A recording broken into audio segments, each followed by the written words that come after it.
So after week 1, we were a little concerned about this Packers secondary after allowing Justin Jefferson to really put on a show against this Packers defense. Most of it happening in the first half, putting up like 150-something yards just in the first half versus the Packers in week 1.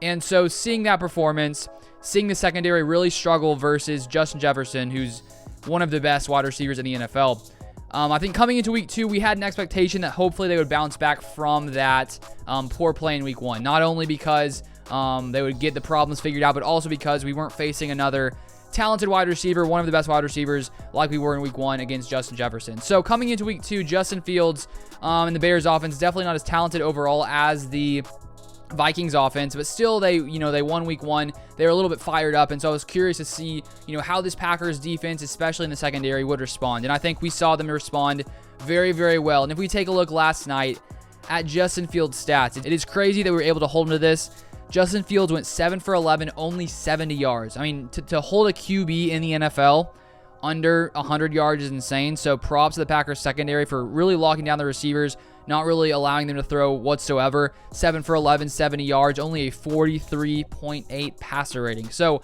I want to take a look here at PFF. They put out their grades in the past few hours, basically breaking down the Packers coverage units, who allowed what, and we see from these grades just how much better the secondary played as compared to last week. So I ranked the players here based on coverage grade. So as you can see, Quay Walker had the highest coverage grade on the Packers with an 87.3, and I think when we see Quay Walker, just his speed, especially last night when Justin Fields is running, trying to reach up for the pylon, almost gets it. We saw the speed of Quay Walker, his ability to turn one direction, catch up to Justin Fields, who's an insanely fast quarterback. I mean, just to have that speed back there is very beneficial for this Packers defense, and only in game 2 for Quay Walker, it was great to see him, flying around making plays, and I feel like as time goes by, he's going to get better and better in that aspect.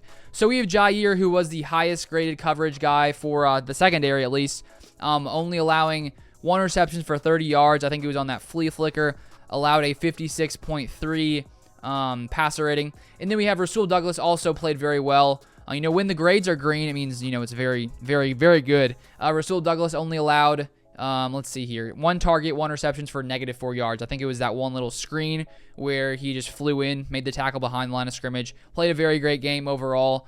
Besides run defense here, you can see lots of the Packers players struggled in the run, which was an area of weakness last night, but luckily the secondary played well overall when it came to defending the pass. Then we have Devondre, 76 grade, only allowed 2 receptions, 14 yards, and then Eric Stokes only targeted 2 times, allowed 1 reception for 9 yards. So holding Justin Jefferson and the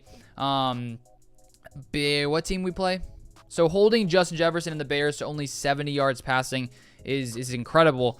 And of course, the area where we struggled last night was against the run. As I said, you can see it here on the run defense grades. Red is not good whatsoever. So lots of these guys struggled versus the run. And we had David Montgomery carry the ball 15 times for 122 yards, averaging 8 yards per carry. So that is definitely an area the Packers need to clean up coming into next week. So we will be facing off against the Buccaneers last week. And as we all know, Tom Brady, a much more talented QB than Justin Fields. And so I think the secondary is going to be tested a lot more next week than it was in this past week with Justin Fields, being a young, still young, unpolished quarterback in the NFL.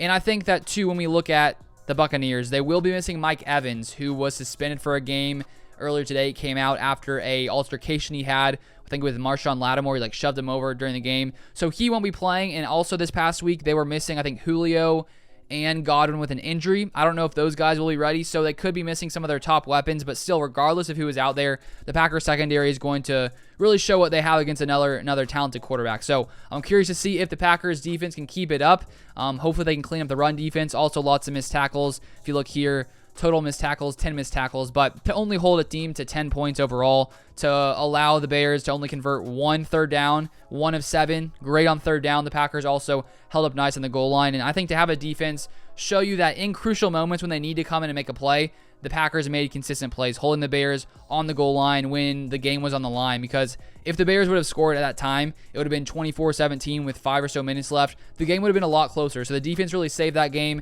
helped us stay in there, even though they allowed them to run the ball the entire stretch of the field. They held them when it mattered most. So that was a great showing to see with the Packers bouncing back from week 1, and we'll see, what happens coming week 2 against a much more talented Buccaneers team. But that is all for today. Thank you so much for watching. Feel free to subscribe if you'd like to see more Packers content, and I'll see you guys next time.